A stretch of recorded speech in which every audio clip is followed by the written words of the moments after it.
Critical update EPatch rolling out. More fixes than expected, but not retroactive. Hello, my name is Jennifer and welcome to my Sims 4 news video. So the SimsDirect tweeted, "We've begun rolling out an EPatch to all of our players across platforms. To ensure these fixes get in-game as soon as possible, this EPatch will be rolling release from now, March 6th into tomorrow morning, March 7th. And it was pretty late in the day, after 7 p.m. my time, when this update started rolling out. And it linked to the patch notes, which I have here. I play on Windows on the EA app. It was 330 megabytes there. It did not take 20 minutes to download, but my internet's not the fastest and it was just calculating incorrectly at the beginning. We can see the game version numbers for PC, Mac, and console, which is useful to know when you're doing any reports. And it would also show on your main menu, usually the bottom right-hand corner is what you would see that there. So it says, today's update contains a number of critical fixes addressing the community's top reported issues over the past week. In the interest of deploying these fixes faster, this update will follow a staggered release cadence. The update is available immediately on PC, Mac, and Xbox and will arrive on PlayStation soon thereafter. Thanks for your detailed reports via our AHQ forum that allowed us to investigate these issues quickly." So I have actually tested a few of the fixes. They seem to be working for me, but I'll get into that later. I did notice that while I saw the update immediately, when I tried to download the update, it failed. So I had to clear my EA app cache to get the download to work. So if you're having problems and you're on the EA app, try that. Try restarting your computer or your console. If you're having problems, those can sometimes help. I also follow just my usual things that I do when I do an update, which is backing up my saves. In this case, just my incremental saves that I'd played since the first patch. Deleting my local thumb cache file. Mods were not disabled, so if you're a mod user, they weren't disabled, but I still took my mods folder limited that I had put back in out of my game, which would include a couple of bug fix mods that I had added for issues that had been created since this update, which obviously you'll need to be removing if you have any of those in your game if you use mods. And I repaired my game. I just usually like to do that with every update so that if I have problems, I know that I've done every step that I can take to make sure that I know it's the game and not something that I did. And that's the main reason I would recommend that. So here are the actual bug fix notes. So, and as I said, there was quite a bit more than I was expecting, and even a few more than I had even noticed and put in my previous bug videos, though I'd seen a couple of them after I'd done the bug video. By that point, I knew we were getting an EPatch, so there was no point discussing them until we saw the fallout and what we got fixed with the EPatch. So we had, a few for Sims 4, we had one for For Rent, and some for Crystal Creations, which is big because the Crystal Creations one is the main one that has an element that isn't retroactive. Though the very first one there for Sims 4, I'm kind of wondering if it may also, but I haven't seen anything one way or the other. So updated some performance optimizations that caused certain moodlets to inadvertently be removed from Sims on load. And per the bug report, it had said per Lumpenow that also it got rid of the underlying buffs where there were temporary ones, and then that could cause problems going forward. So I'm still not sure whether, I wouldn't think an update could bring those back. So I'm wondering if you could still have problems if the wrong type of moodlets were removed from your game. So you still may be good to recover if you start to have problems, and hopefully you have a backup.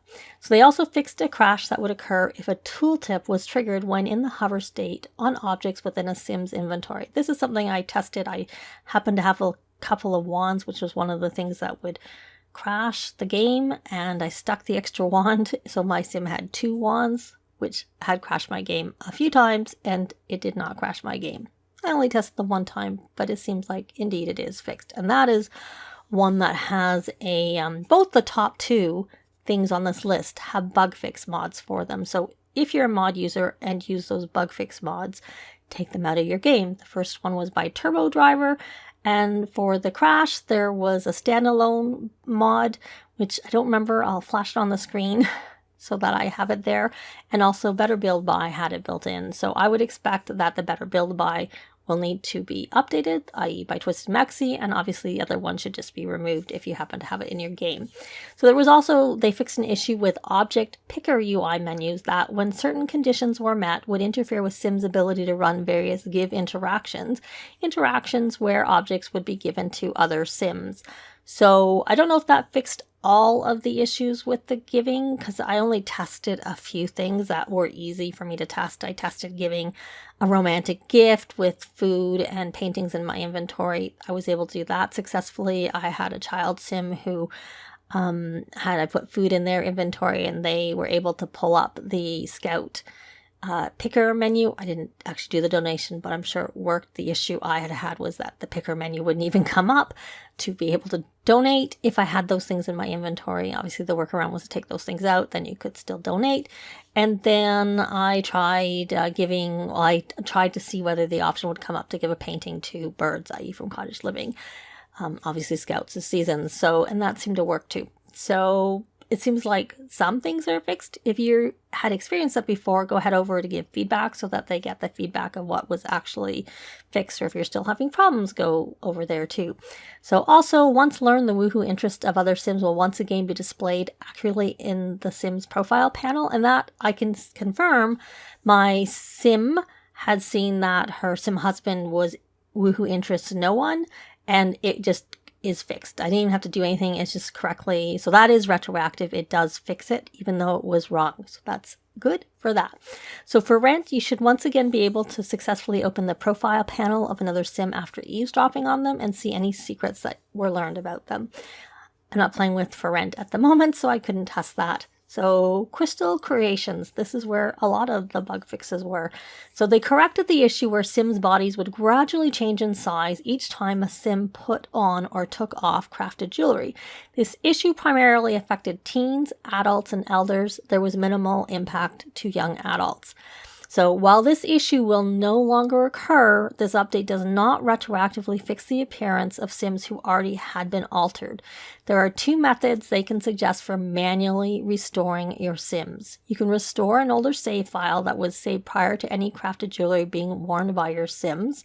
And they have a video and a text guide with instructions how to do that. And I also have a video guide myself and a blog post that also shows that. And then that was for PC Mac. And on PlayStation, Xbox, select load game from the main menu and choose an older save file, assuming you have one that's old enough. So you can also take your Sim into CAS by using the change Sim interaction on a mirror or dresser object and then manipulate your Sim's body to reasonably approximate their prior appearance. And that's essentially what they're saying to do for that issue. So for Sims, or for players with the Sims Get to Work, crafted jewelry can now be sold at retail businesses without being returned to the business owner's Sims inventory when traveling away from the retail lot. I'm sure people who wanted to use that are going to be very happy to see that fix. If a Sim dies while wearing crafted jewelry, that jewelry will now be disassociated with the now dead Sim when the jewelry is returned to the household's inventory. That was something I actually just heard about earlier today. So that's been fixed, so that's a good thing.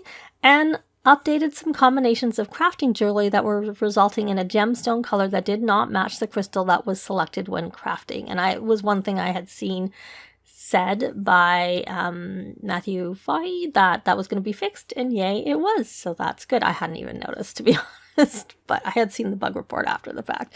So that's, like I said, a pretty long list, and the last two were ones that I definitely hadn't reported on my previous videos, but I think all the rest were things from my last two bug videos. So here's the mod that you want to take off by TurboDriver if you were using that to get your past, to stop it from culling your moodlets and those buffs. And actually, here's the mod. It was Needs Coffee for that. That made a mod fixed on the the crashing. And also, you can see here from Better Build By, it fixes the EA inventory crash fix in place, which is why I think that would probably need to be updated. And then here's like the message from Deaderpool's announcements that essentially said that mods were not disabled, so no additional mods are expected to be affected. Please remember, though, that the initial patch broke an unanticipated large number of mods due to EA's changing of certain code in order to correct an older outstanding problems, so you never know whether there could be some issues with this one. I'm not really seeing anything yet, but we do know the ones that were fixes should be removed. And MCC, both the public and the Patreon versions, have been cleared for the newest hotfix patch from EA, and I haven't, at the time I'm recording this, seen anything from any other modders. But also this patch was very late in the day, so that's not that surprising that nothing else has come through with other ones. And the other thing is, I did take a look at EA Answer headquarters. At this point in time, I haven't seen any big new reported issues, but again, this update was late in the day. Some people are not going to do it right away, so we may not see any fallout from it, if there is any, until, say, tomorrow. But I want to get this video out sooner rather than later, so I didn't want to wait any longer. But if there is any, I'll be back with another video. So have you updated yet? And if so, have you noticed that things have been fixed for you? I'd love to know in a comment down below. But that's going to be it for this video. Thanks very much for watching, and I'll see you next time. Bye!